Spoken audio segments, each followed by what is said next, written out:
tonight, we'll cover the latest from Indianapolis Motor Speedway and all the motorsports news from around the globe, including Kyle Larson back in the news, one team looking at re-signing him, can he come back to NASCAR next year, and Formula E, their season might be over, but silly season is still going strong. All that and more right here on Grid Tonight. Hello everyone, welcome to Grid Tonight. Joe Samaniego and Kobe Lambeth from the podium finish. We got a lot to cover, including the latest from Indianapolis, a lot of NASCAR news going on, and more motorsports news throughout the world. Certainly, Joe. Got a busy night here. Glad to be here for another edition of Grid Tonight. And to start tonight's program, we're going to revisit a program from the past that inspired the show that you're watching right now, Grid Tonight. And last week, YouTuber Black Flags Matter, Darren Gilliam, released a video about RPM Tonight. And for those of you who either remember RPM Tonight or don't know what it is, RPM Tonight is a former ESPN2 motorsports news program which aired from 1995 to 2003. And RPM Tonight was on air 5 days a week, plus a special RPM Today on race day. Yeah, and RPM Tonight, big inspiration for us here at the Grid Network, and laid down the premises for Grid Tonight. And here's how it all came about.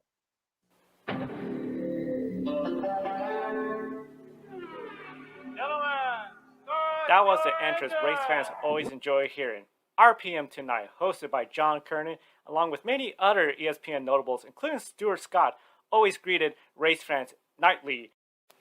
Along with John Kernan, he will have special guests Dr. Jerry Punch, the Professor Benny Parsons with NASCAR, Bill Welber usually reporting with the NASCAR Cup Series, and Marlo Klein, one of the first female reporters following Indy cars, and of course the world got to meet Robin Miller every Wednesday during Open Wheel Wednesdays. RPM Tonight even had a Formula One person going to the track week in and week out. RPM Tonight was the primary source for motorsports news back in the day. So, what happened to RPM Tonight? So, as the video from Black Flags Matter indicated, once NASCAR disallowed RPM Tonight from using video footage of the NASCAR Cup Series in any NASCAR event, RPM Tonight went off the air. Now, ever since then, we've seen an increase in NASCAR news-only programs, such as NASCAR Race Hub and NASCAR America. And for a while, we did have the Speed Center on the Speed Channel, which aired everything throughout the week, but was only once a week. And since then, of course, Speed Channel has gone off the air, being replaced by Fox Sports 1. In 2017, Global Racing Index Database, also known as GRID, launched. The first season of the GRID ranking was 2017. Martin Truex won the championship. And ever since then, the GRID has annually kept growing and growing. This year, 2020, we expanded to the Grid Network. The flagship program of the Grid Network is Grid Tonight, inspired by RPM Tonight. On the weekends, we have Grid Live, our pre-race and post-race programs, and then we have two special programs that occur monthly, Life on the Grid and Rookie Stripes, a great video for brand new race fans.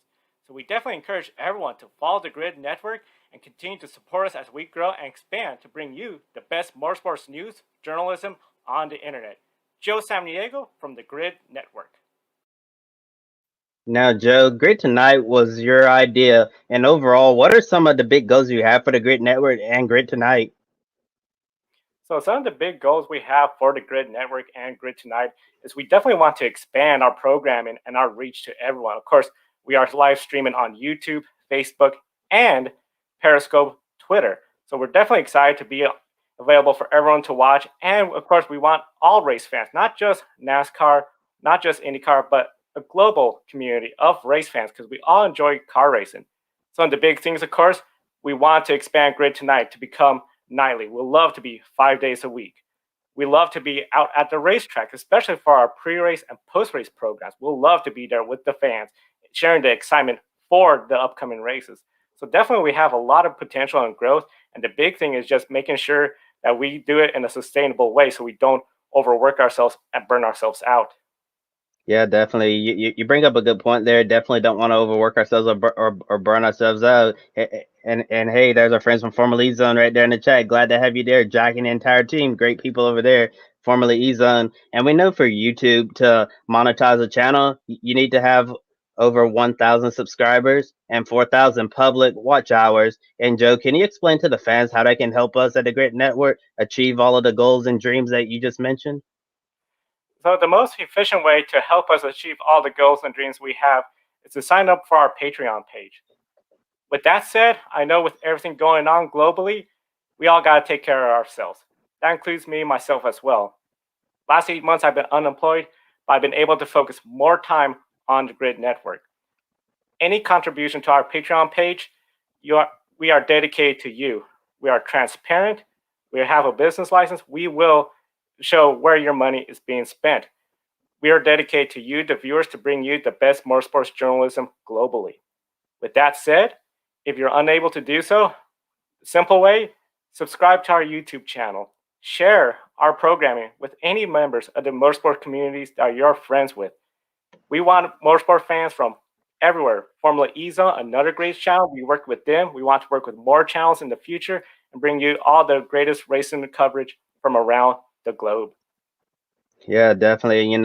During this time, global pandemic has been definitely hard times for everyone. I know for me personally, if this pandemic didn't happen, I probably would have been working in internship somewhere, probably in NASCAR or somewhere else. Definitely had some great internship opportunities for myself. But when the pandemic struck, all of those opportunities went away from me, and I just like went into a room of darkness. There was like nothing.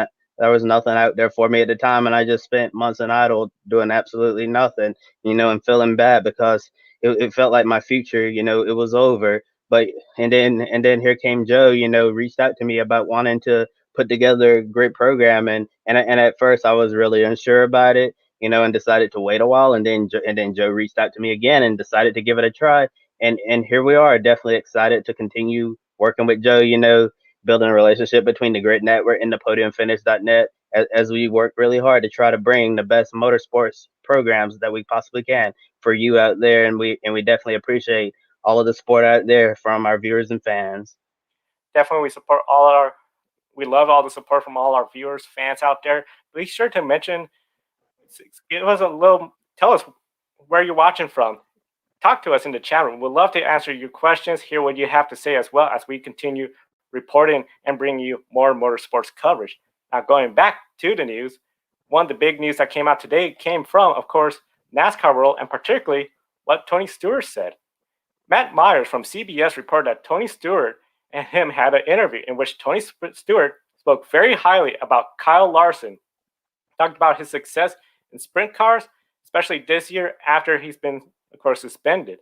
Now, of course, it's no surprise that Tony Stewart, who comes from dirt track racing, sprint cars especially, will praise and advocate for his return. For those unfamiliar, during the pandemic shutdown, Larson was participating in an iRacing event hosted by Landon Castle called Monza Madness. During this event, Larson was heard on a hot mic saying a racial slur. After that night, Larson's world essentially started to crumble, facing the consequences of what he had said. He did issue an apology that next morning, but he was dropped by just about all of his sponsors, including his personal sponsorship from Chevrolet, iRacing, and then Chip Ganassi Racing fired him. Now, since then, Kyle Larson went quiet on social media and has focused on his dirt racing program, dominating the dirt scene throughout the months and winning an unbelievable number of races. While NASCAR hasn't reinstated him yet, do you feel Kyle Larson deserves to be reinstated by NASCAR? Well, Joe, I think it's definitely going to come down to corporate America here. Like businesses, they're gonna have to ask themselves, like, is it really worth the trouble? Is Kyle Larson going to be clean from here on out? I understand, like Kyle Larson said in his apology, I said a word that should never ever be said, and he's absolutely right. Kyle Larson should have never said that word, and since then, Larson, he completely went off the social media scene, and then we also got words, that he's been doing some great things in the community, not taking not take not trying to get a photo op or anything like that, or posting to social media and be like, look what I'm doing work in urban communities and stuff like that. Yeah, so it shows that Larson is definitely doing some things in his community. But yeah, we all know that Kyle Larson is a very talented race car driver. Definitely, killing it right now up on the dirt track scene, doing a lot of good things, talent wise. But at the same time, considering what Larson said, is certainly going to be hard for him to return. But but I think that he might be able to return someday. But I think that sponsorship is really going to dictate that. Although it seems like Tony Stewart, really, really wants to see Kyle Larson return to the NASCAR Cup Series. Yeah, Tony Stewart definitely is advocating for him to come back. Now, in an exclusive interview with Jenna Fryer from the Associated Press, Kyle Larson gave his first interview since that incident. Larson described his action as ignorant and immature. Larson also claimed he didn't understand why, particularly that racial slur, the N word, was hurtful. Say he grew up in Northern California and his primary focus was only on auto racing. Since getting fired from Chip Ganassi, Larson has worked to educate himself and get a better understanding of the social issues in the world. He has fully accepted his consequences of his actions. And Bob Pockruss from Fox Sports says NASCAR confirmed they had discussions with Larson about reinstatement, but he hasn't formally requested it. Larson remains suspended indefinitely. Has Larson done enough to be reinstated? Well, Joe, I've had this conversation with my mom and, and friends as well. So there are members in my family and also friends as well who have told me no matter what Kyle Larson does in the future, Kyle Larson, will never ever earn their respect back, and they will always see him as a driver who said the N word. And people are entitled to feel as they choose, and some people, you know, Kyle Larson could go out there and do some of the greatest things in the world for people of color in the community, and people still will not forgive him, and they're certainly entitled to believe that. But coming out of this whole situation, while we won't truly know, only Kyle Larson knows this himself. you know, with everything that's happened and and the work he's done since then, like learning, listening, and sitting back, gaining a new perspective on life. I hope that this has changed Kyle Larson as a person, and he's definitely gonna think before he speaks next time. And like I said, I think it's gonna be dependent on sponsorship, and if they're willing to take somebody who has a tarnished image.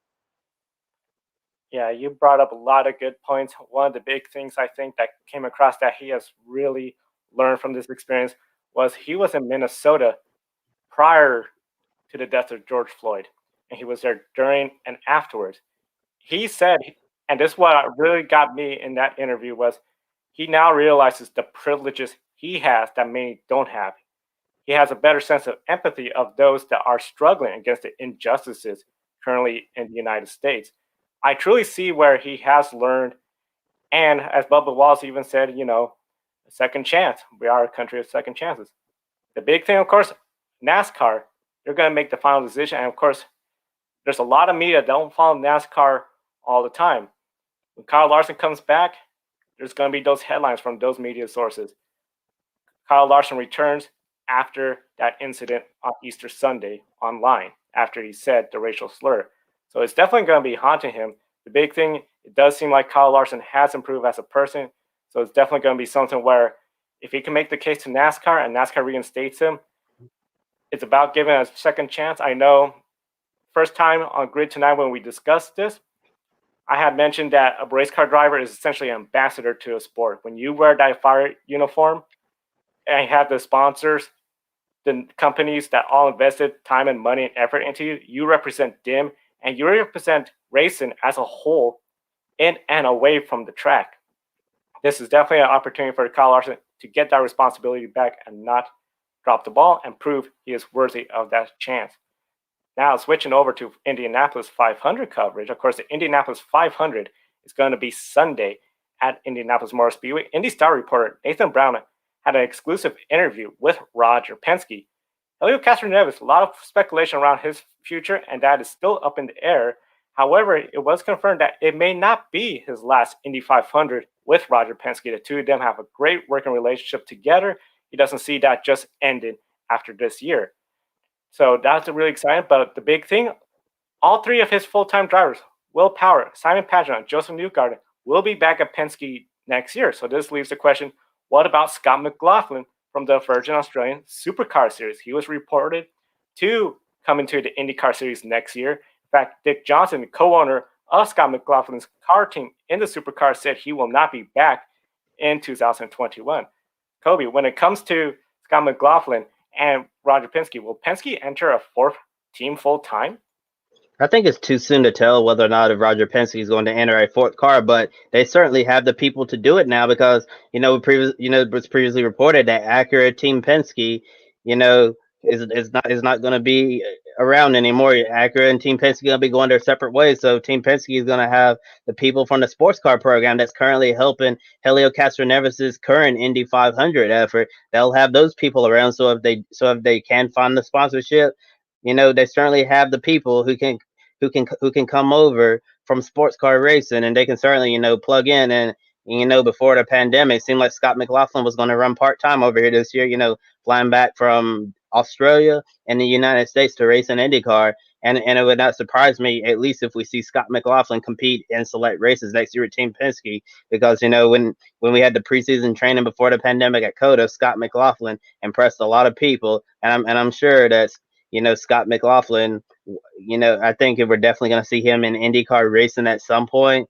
I'm not sure if it's going to be a fourth full-time car, but I think we're definitely going to see Scott McLaughlin racing for Team Penske in IndyCar next year in some way or form.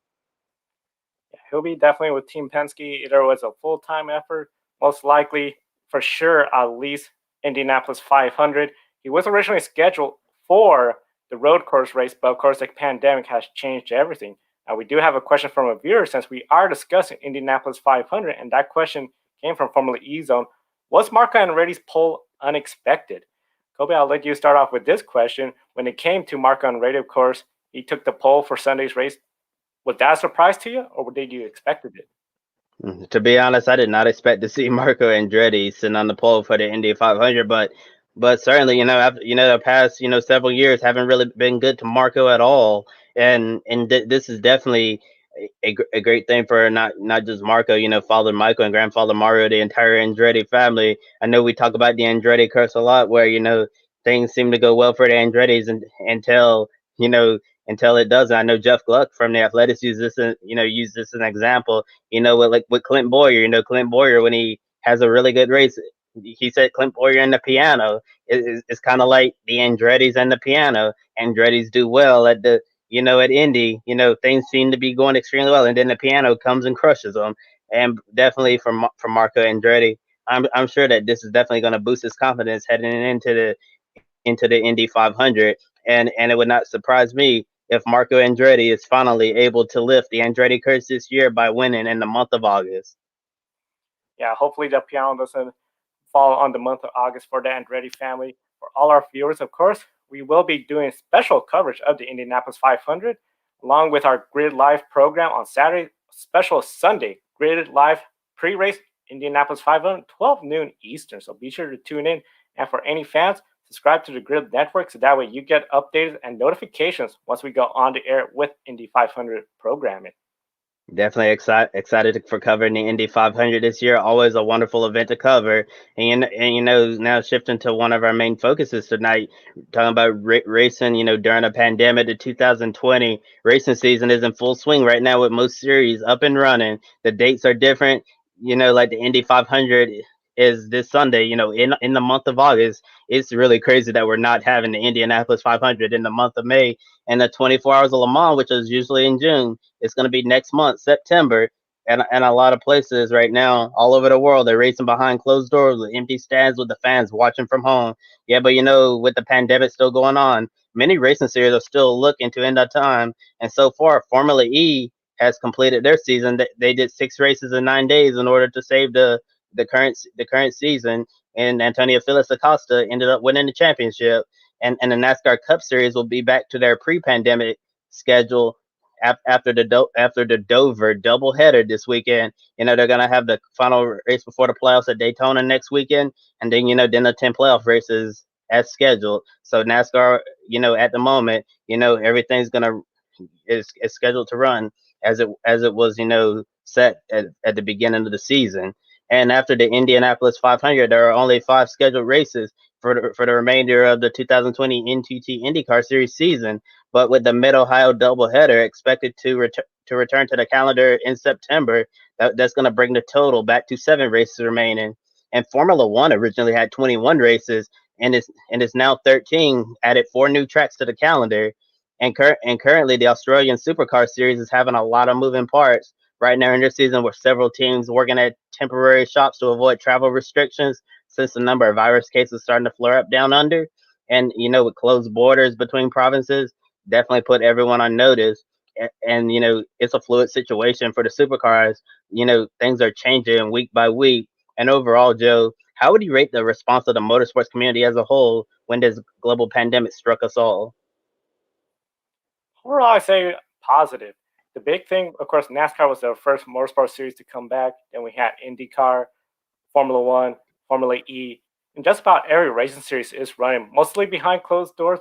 But it seems overall, a lot of them are taking everything very seriously, including Formula One, which had Sergio Perez miss a couple races because he tested positive, and recently NASCAR, Austin Dillon is now in some events because he tested positive. So overall, I say it's pretty positive. I feel like we are back into that full swing of racing. It's just so weird with the different dates. Here we are in August, and we're talking about the Indy 500 next week and Le Mans in September. That's the only odd part.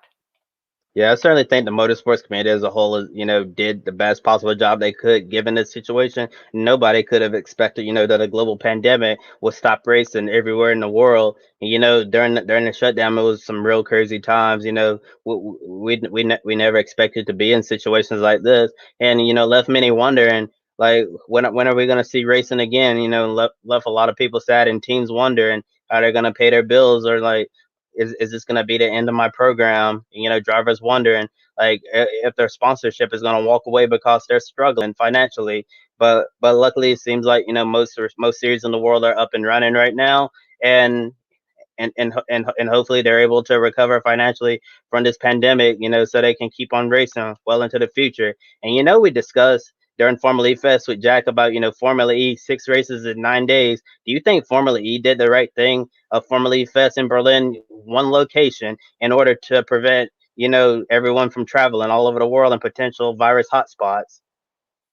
Yes, I do, especially Formula E Zone. Jack over there and everyone, we had a wonderful time with him. We encourage everyone from Formula E Zone to check them out, formulaezone.com. When we were covering that week in Berlin, we did ask the same similar question. Did Formula E do the right approach of 6 races at one venue? And overwhelmingly, it seemed to be yes. Very similar to Formula One, they are traveling to different continents, different cities, and they focus mostly on cities. So it'll be really hard to hold a race during that pandemic. They were able to get more than half the season in 9 days, and they're done. It's going to be a longer off season, but as we'll get to later on, they're not quiet. They still got a lot of silly season, a lot of moving parts. I feel especially a series like Formula One or even NASCAR, if things were to come, that could be something where they do multiple races at the same track. We've seen already Darlington hosts 2 races. Southern 500 will be the third race. Charlotte has had already a couple races in response to the canceled event at Sonoma. And then, of course, Daytona just had the road course for Watkins Glen canceled event.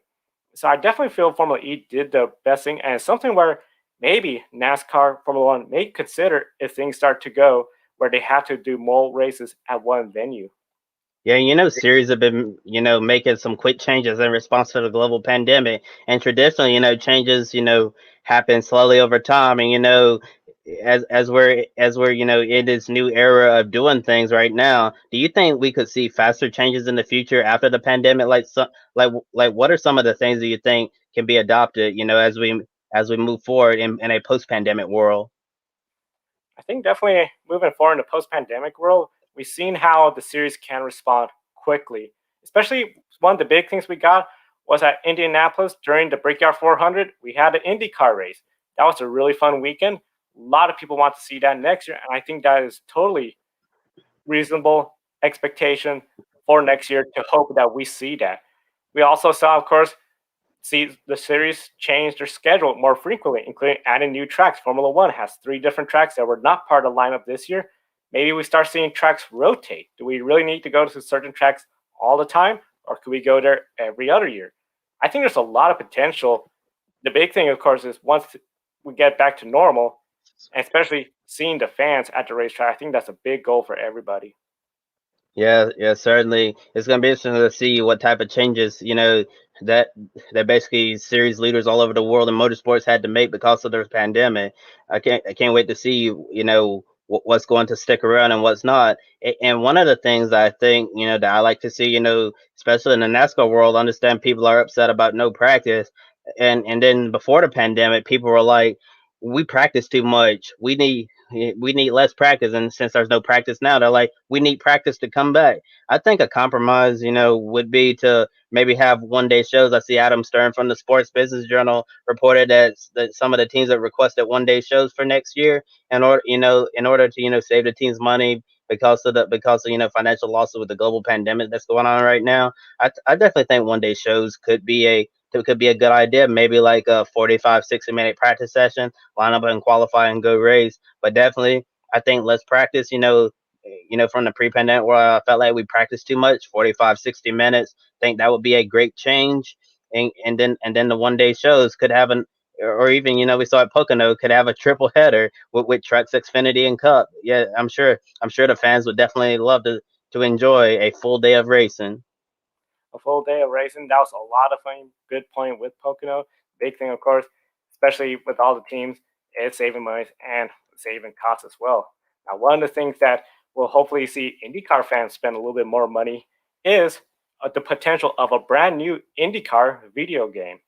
The CEO of Motorsports Game is making some big changes as reported by Adam Stern from Sport Business Journal.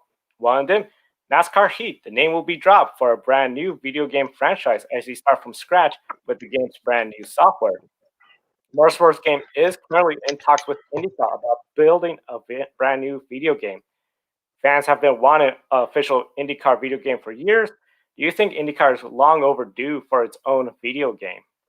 Yeah, IndyCar should have had a game a very long time ago, and it's very exciting to hear that IndyCar is having talks with Motorsports Game about creating an IndyCar video game. I mean, I've seen other games in the past have had IndyCar content, and definitely love to talk a little bit more about that in a little bit. Like Project Cars 2. See IndyCar content well, and also Grid Autosport, and also some of the old IndyCar games. I remember on PS2 IndyCar series which I actually got about 2 years ago. Definitely, yeah, all of the IndyCar content there. Definitely a lot of fun. I think IndyCar series, was like the last true IndyCar dedicated day with IndyCar only content. And yeah, Project Cars 2 is definitely one of my favorite video games to play, and I do enjoy driving the Indy cars on there. But also at the same time, I like to see a game, more focused on one series, kind of like we have the NASCAR stock car and Project Cars as well. But then you have the NASCAR Heat Series, a NASCAR only game.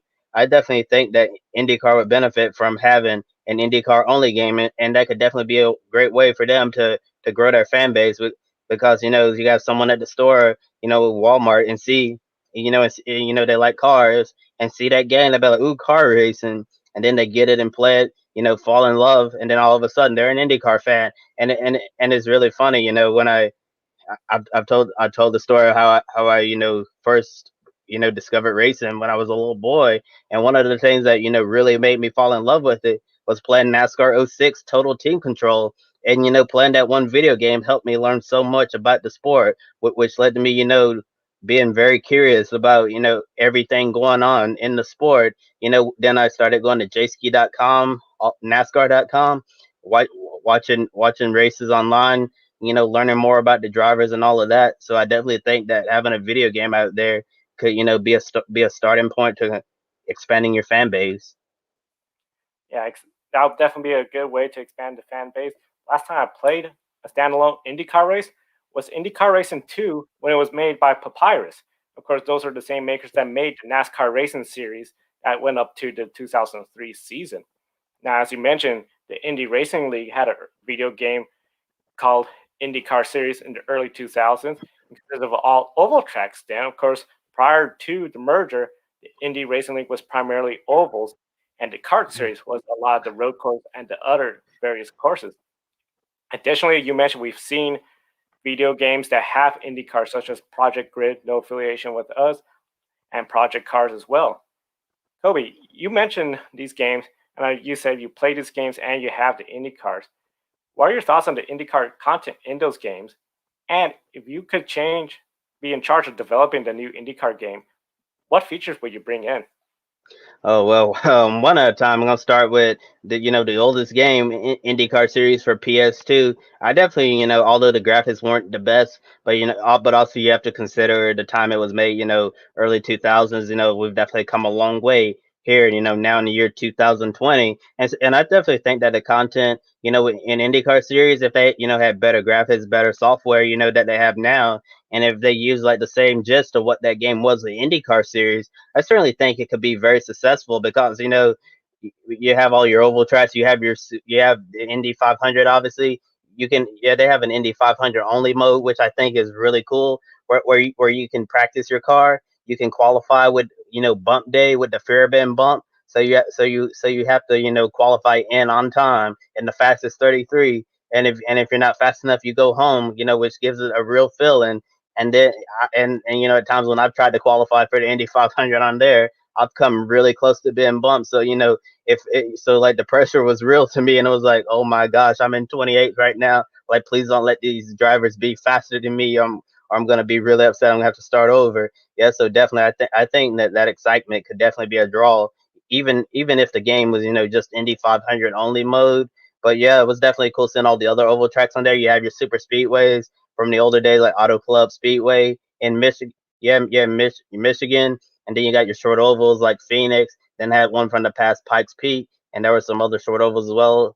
And yeah, so definitely loved the IndyCar Series game for PS2 and Grid Auto, or Joe mentioned no affiliation with us. I thought that was definitely a cool game. Got to run at Indy, but the only problem with me that you could only run 20 laps at a time, which was really frustrating. So you couldn't really truly do an Indy 500, but definitely cool to do that. I believe the type of IndyCar they had on that one, it was the first generation, DW12 chassis car. I definitely had a lot of fun with those. Just wish I could run it, like a full blown Indy 500. And also they had a track that looked just like Pocono on there, so could basically run like Indy and Pocono. And then project cars too. I had a lot of fun racing IndyCar on that as well. And you can set 200 laps and run an Indy 500 as well, which is pretty cool.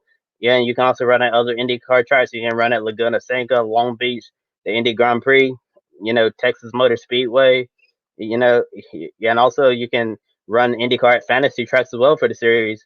You can you can run at Spa, you can run at Le Mans, you can run at Daytona, you can run at Monaco. Really cool. And you can also revisit some old IndyCar tracks as well, like Sonoma and Watkins Glen. So definitely a lot of great content in that game as well.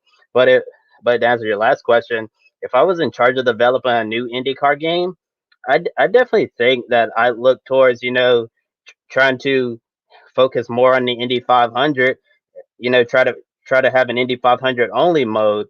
And add a lot of the features that they have with IndyCar series.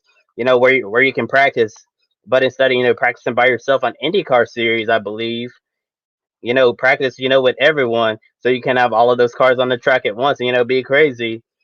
You can try to yeah, and I think it'd be a good idea, to like have practice like they do in real life, where you have some practice where you're in race trend, and then they give you a big boost for qualifying. Then you qualify, then you go back to racetrack, have carb day, and all of that. And I also like to see them add the Indy Lights car as well. It could be completely made up with fantasy drivers as well, and you can run the Freedom 100. I definitely think that'd be a great addition to the game. Yeah, yeah. So definitely think if they heavily focus on the Indy 500, got that right. I believe that would really sell, and definitely would love to see the other tracks as well. Iowa, Gateway, short ovals, then street courses, St. Pete, Long Beach, and then permanent road courses. Like Road America, Indy Road Course, and all of that. So those are my ideas.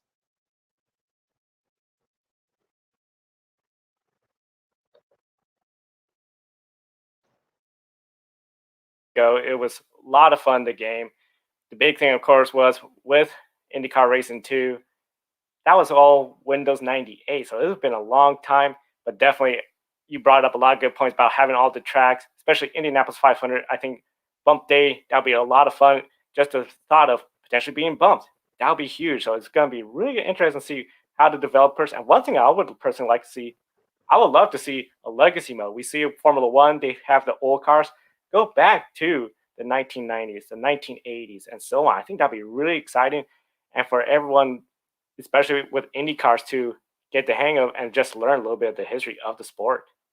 Yeah, certainly. I think it'd be a great addition to have like a legacy mode, career mode. Where you start off at it as an Indy Lights driver, and you have to win the Freedom 100. Oh yeah, Formula Zone. Yeah, Indy 500 story mode. Yeah, you start off with the Freedom 100. Yeah, you win that. You get a seat in IndyCar next year. With a small team, it could be. I'd be fine if they added fictional drivers and fictional teams. Start off with a small underfunded team and work your way up to the likes of Andretti, Penske, and Ganassi, and try to win the Indy 500 and also claim the Indy 500 championship as well. Do you think those would be definitely some great additions to the game, Joe? Oh yeah, it'll definitely get it where fans get excited about it, especially with the teams and learn them. Because I think a good example, you pick up a baseball game, you start to learn, okay, LA Dodgers, New York Yankees. Pick up an IndyCar game, you learn the drivers, but also get vested in the team, Team Penske and Ready Autosport. I think this will be really great for the IndyCar series to have their own dedicated game and promote their championship. Yes, certainly. Yeah, we understand that, that this is not set in stone. IndyCar and motorsport games, they're just having talks right now. But I'm sure everyone is going to be hoping, that those talks turn into something serious, and in the end, we'll finally have our first IndyCar only game that we've had for the first time in so many years. So definitely hope that we're going to hear some positive developments with that story soon. And shifting gears to some Rolex 24 news, sports car 365's John DeGeese participated in an exclusive interview with IMSA president John Doonan, and IMSA is actually looking to enhance the fan experience prior to next year's Rolex 24 at Daytona, where fans will be able to see the cars up close before they hit the track. It would be just like the scrutineering that we see at the 24 Hours of Le Mans, a great festival like atmosphere where fans get to get up and up close and personal with the cars and see get to interact with other fans as well. Just like one big extravaganza before the big events happening, and this would definitely give IMSA quite a speed weeks feel because you would have scrutineering. Then you and then next year we have the Roar before the 24 and the Rolex 24 and back to back weekend. So think about this. You can have scrutineering where you get to see all of the cars competing in the Rolex 24s up close one week, and then you can go to the Roar before the 24 and then the 24 hours of Daytona. So wow, that would definitely be a sight to see. And IMSA and the ACO is definitely going to be closely aligned in the future with the LMDH and the LMH regulations. You know, for top flight prototype regulations in the near future. And Joe, with IMSA adapting a Le Mans type scrutineering type atmosphere, do you view this as a potential move as IMSA further, bringing the spirit of Le Mans to the Rolex 24? Yes, and that's the big thing, making that experience fun for the fans.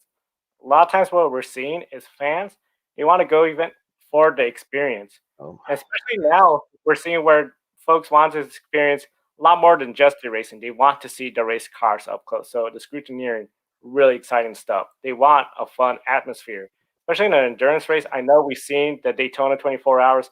They'll have a Ferris wheel, some other activities going on. You're not just sitting in the stands for all 24 hours. And same with Le Mans. So definitely for the two of them to work together, it's healthy for the sports cars because big thing, get the big crowds at the events, and then it's just in general endurance racing. It's a fun atmosphere, a lot of people, a lot of things to do, and you have a race going on where a lot of folks are there for the beginning, have fun during the race, and then towards the end, watch and see how the race concludes.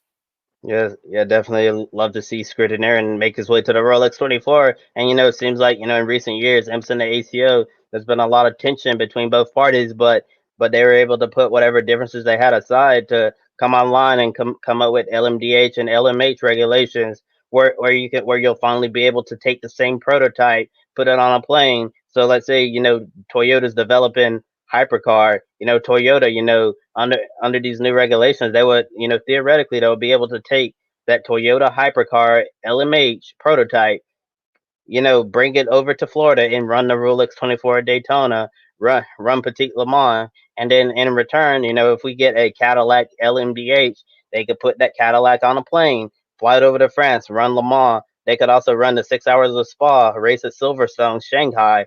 Interlagos, wherever the WEC is racing. So certainly, with IMSA further aligning themselves with the ACO, bringing over the spirit of Le Mans to the IMSA paddock, definitely see this as a positive move for sports car racing as a whole. Because divided, people suffer, and when the sports car world unites, everybody wins. Yeah, everybody will win. Of course, a lot of folks still remember the division between open wheels in the United States in the 90s up to the early 2000s. One of the big things, of course, this week, a lot of news came out from MotoGP, the Austrian Grand Prix, and the big crash that had occurred during lap 9 of the race. Now, of course, we had mentioned this on Grid Life post race. There was a really scary incident that really shook up the entire motorsports community. Franco Morbidelli and Johan Zarco collided, hitting into the third corner of the track. They were both traveling around 180 miles per hour. You could see right there Morbidelli's bike just coming right in between the two factory Yamahas up ahead of him. And the next shot, as you see, the torn up bike on the left of Zarco's.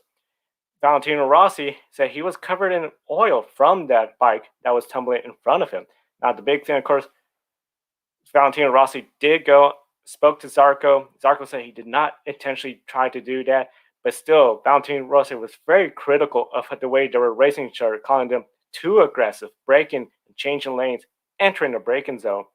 Morbidelli went ahead and called Zarco a half killer, so there's definitely some drama occurring since this. And one of the big things, the news, mainstream media has really been picking up the news about this crash. I know CNN was even showing footage of the MotoGP crash. When it comes to MotoGP, and especially with this, should MotoGP's governing body, the FIM, adopt some rules when it comes to how the bicyclist drivers conduct themselves on the racetrack? Certainly, I think after an incident like this, you certainly have to evaluate everything going on, or otherwise, someone is going to get seriously hurt. And we see this way, in IndyCar with on the oval tracks and blocking, because blocking in an IndyCar on an oval track, is definitely not acceptable at all because those tires can lock in. And we've seen it time and time again at oval tracks, not necessarily blocking, but like the field stacking up, where cars where those tires touch, and then it sends another car's behind who's just like an airplane and goes flying in the air. So that's why IndyCar has blocking rules on those oval tracks, because it's a danger. And also why NASCAR has the out of bounds on the restrictor plate tracks at Daytona and Talladega. That's why you have to stay on the racing surface and cannot go below those double yellow lines, because we've certainly seen some really crazy crashes over the years on the NASCAR plate races. And certainly for MotoGP, after an incident like this, you certainly have to evaluate all of your rules and figure out how to keep your rider safe. Because I keep watching that crash over and over, and all I can think is, oh my gosh, that Valentino Rossi, somebody was watching over him that day, because that could have ended really, really badly. And that could have been one of the darkest days in MotoGP history. And I'm just very lucky that we were fortunate enough to avoid it this time. But if something's not done, next time we may not be so lucky. Yeah, definitely, especially Zarco. He is going to go undergo surgery for an injury in his right hand, so he's questionable for this upcoming weekend at the same racetrack, the Red Bull Ring. A lot of folks are even talking about, is the racetrack safe, because they're going so fast and then they're turning the opposite way. Zarco's bike was ghost riding. If it wasn't for that safer wall, it could have been a very different story. So this is definitely something we'll be following, especially for Grid Life pre-race coming up on Saturday. And speaking of different stories, switching gears to a update for Formula E silly season, Max Gunther will be returning to BMW Andretti next season. However, his teammate will not be returning.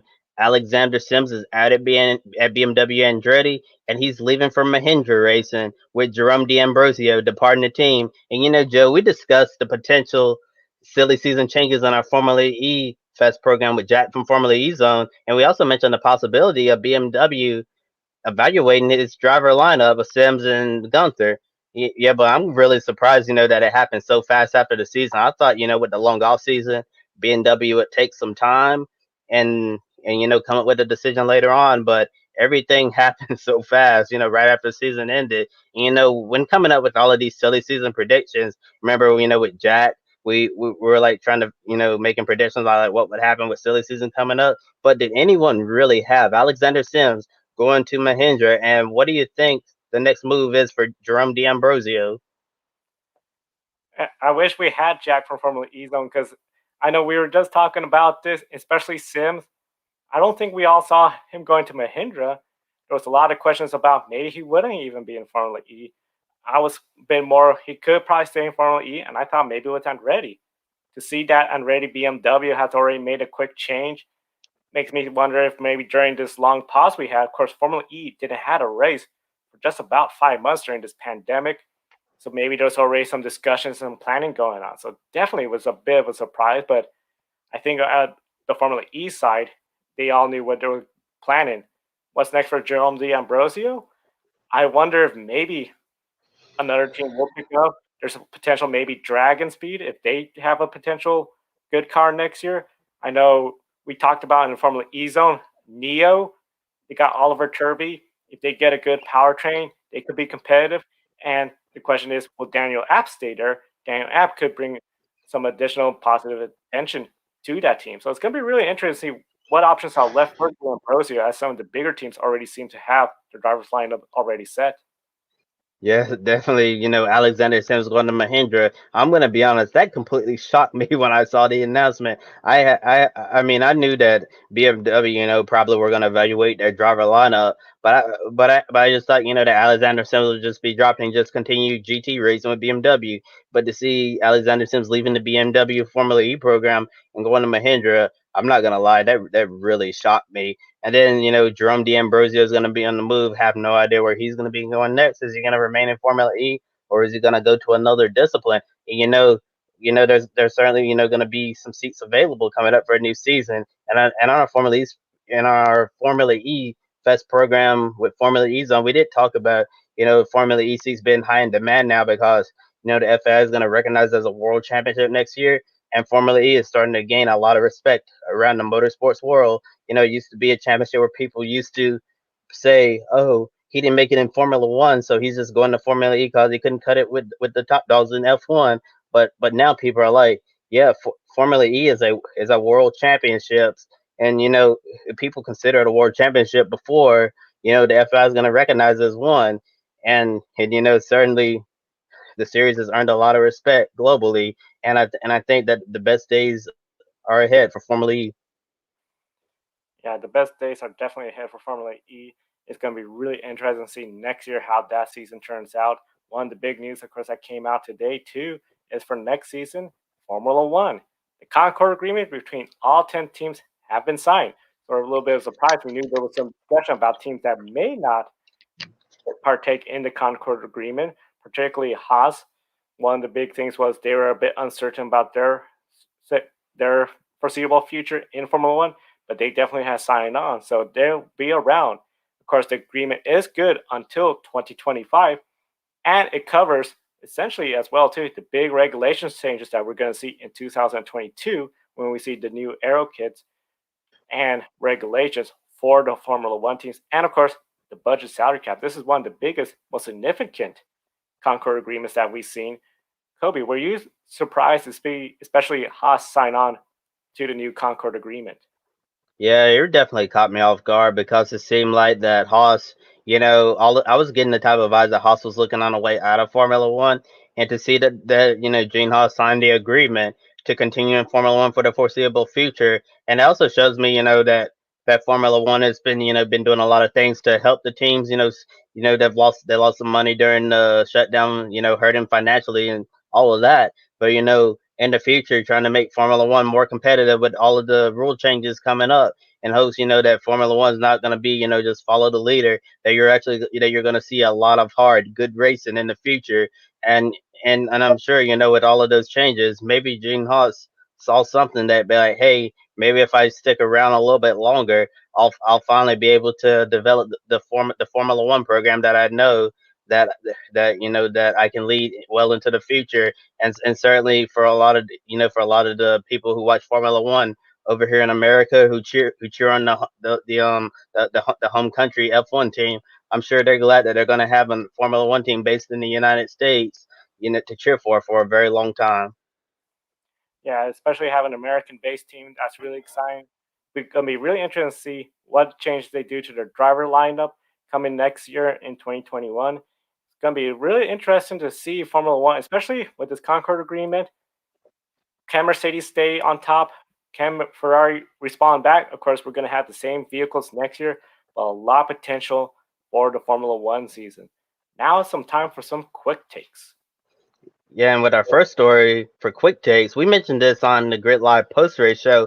An early Sunday morning, Mike Harmon Racing had its silver Ford F350 dually, slate gray 32-inch hauler, Kyle Weatherman's number 47 NASCAR Xfinity Series car, and all equipment inside stolen. And this crime happened in Kingsland, Georgia. Initially, Mike Harmon Racing put up a $5,000 reward, and now with help from one of his major sponsors, Repairables, a $10,000 reward has been issued for the recovery of MHR equipment, and it was reported that there was a possible sighting in Yulee, Florida, off Highway 17. And according to Bob Pockers from Fox Sports, team owner Mike Harmon said surveillance camera showed that their equipment was being stolen before 6 a.m. on Sunday morning from their Georgia hotel parking lot. And then Brad Baldeck from Fox 46 Charlotte posted video footage of the hauler being stolen on his Twitter page at Brex Fox 46. This next statement just shows that people, in the NASCAR garage, always willing to help. Although the competitors on the track, at the end of the day, they're still family. Rick Ware is going to be loaning Mike Harmon Racing a rig, while Johnny Davis is going to help loan parts that Mike Harmon Racing had planned to transfer over to the Dover cars. Definitely great to see some of the other teams in the garage helping a team that had their equipment stolen and a car as well. And also want to remind you, if you see the Mike Harmon Racing hauler in your area, be sure to contact the local authorities. Kyle Busch Motorsports announced a brand new sponsorship agreement for a 5-year-old Brexton Busch. Brexton Busch is the son of Kyle Busch. Surf Pro and Far Out Toys will serve as co-primary sponsor on Brexton's number 18B beginner box stock. Brexton will continue testing and entering events at Millbridge Speedway in Salisbury, North Carolina, and Mountain Creek Speedway in Catawba, North Carolina. IMSA team Action Express Racing tested the next gen car on Monday at the Daytona Road Course with its DPI driver Felipe Nasr. And NASCAR Xfinity Series driver Austin Cindric also participated in the test with Action Express. And John Prost, NASCAR Senior Vice President of Innovation and Racing Development, said in a statement, the Action Express test allows the sports cars team to learn about the architecture of the next gen car and explore any opportunities to adopt new technologies. The test also benefits NASCAR. It helps us check the durability of parts, helps with tire development, and gives us data from a road course test. And in an article, automotive writer Bozy Todorovic from Haggerty.com says that multiple team personnel in the NASCAR Cup Series were actually caught off guard by the Action Express team testing a next gen car because the teams had no idea that they had one in their possession, and just shocked about the test session in general. And it was also announced that Cole Custer will test the next gen. We will test the next gen car Monday and Tuesday at Dover, following the Cup doubleheader weekend at Dover. And here's a friendly reminder that the next gen car's debut has been pushed back to 2022 due to a global pandemic. Lewis Hamilton has some harsh words for Pirelli, and especially their job developing the 2020 tire. He doesn't believe the tire management races are the answer to produce an exciting on-track product. Hamilton believes that drivers need to be part of the discussion going forward when it comes to tire development and good racing. Hamilton did attend the meetings in Paris last year to represent the drivers. In the future, Hamilton hopes for Pirelli tires with more grips, allowing F1 cars to follow more closely, which will create a better racing product on the track. Major changes won't happen until 2022 when Formula switches to an 18-inch tire. Earlier today, SRX announced the fifth driver set to compete in the new IRAC-like series, and it's three-time Indy 500 champion Helio Castroneves. And Helio's going to be a free agent after 2020 because Agger and Team Penske, parting ways in the IMSA DPI class. But Helio has said, that he's open to returning to IndyCar competition next year. But in the meantime, Helio's going to be competing in SRX with Tony Stewart, Tony Kanaan, Paul Tracy, Bobby Labonte, and others. I'm sure new announcements will come. SRX surely going to be a series that we're going to keep following. One of the big things, Pierre Gasly, unfortunately, when he came home after being on the road for the last 3 weeks, he returned home in Normandy, France. He found out that his home had been essentially broken in. It was trashed and robbed. Engraved watches, racing helmets, clothes, including tag hoover and jewelry, were some of the items stolen. Gasly described the perpetrator as worthless, disrespectful, and despicable. Jimmy Johnson unveiled his final throwback paint scheme for Darlington, honoring two of the other GOATs in NASCAR. Yet a number 48 Chevrolet with sport colors from Richard Petty and Dale Earnhardt. Yeah, definitely an awesome tribute with a current seven-time champion honoring the two other seven-time champions in the sport. And also on Dale Jr.'s podcast, Dale Jr. Download, Jimmy Johnson also stated his intentions of racing the road and street courses next year in the NTT IndyCar Series. Formula 2 driver Sean Gale was injured, of course, last week during a race in the Spanish feature race. He has returned to his home in Jakarta, Indonesia. He said he'll be out for at least 6 weeks, so he's definitely missing some of the Formula 2 races ahead. The car finally hit a curb, causing the injury, and had to be helped from cars by safety workers. Sean suffered a D4 mid-spine fracture. We have an update on Alex Zanardi's injury. So, 2 months after suffering severe head injuries from a handbike accident in Italy, the hospital where he's at says that Alex Zanardi is showing significant clinical improvements, and as a result, they moved into a semi-intensive care to continue his recovery. Definitely some great news there. Alex Zanardi definitely continuing to think about him and Sean as well from Formula 2 as they recover from their injuries. And our final quick take from the night is a big story that we've definitely been following for the past 24 hours or so, with an alleged slide from a Goodyear diversity training presentation that surfaced on the internet, creating an absolute PR nightmare for Goodyear tires. And the slide was titled "Zero Tolerance," and under the acceptable list on the slide, it says Black Lives Matter and LGBT, and right beside it, there's a list that says unacceptable. And on that list of unacceptable things, according to this Goodyear slide, it says Blue Lives Matter, All Lives Matter, Make America Great Again MAGA attire, and political affiliated slogans or material. And this created outrage from the public. Even President Trump himself took a shot at Goodyear on Twitter, telling people to avoid buying Goodyear tires. And as a result from all of the chaos online, Goodyear released a statement earlier today, and in its statement, they said the visual in question was not created or distributed by Goodyear Corporate, nor was it a part of a diversity training class, and Goodyear emphasized the appreciation of its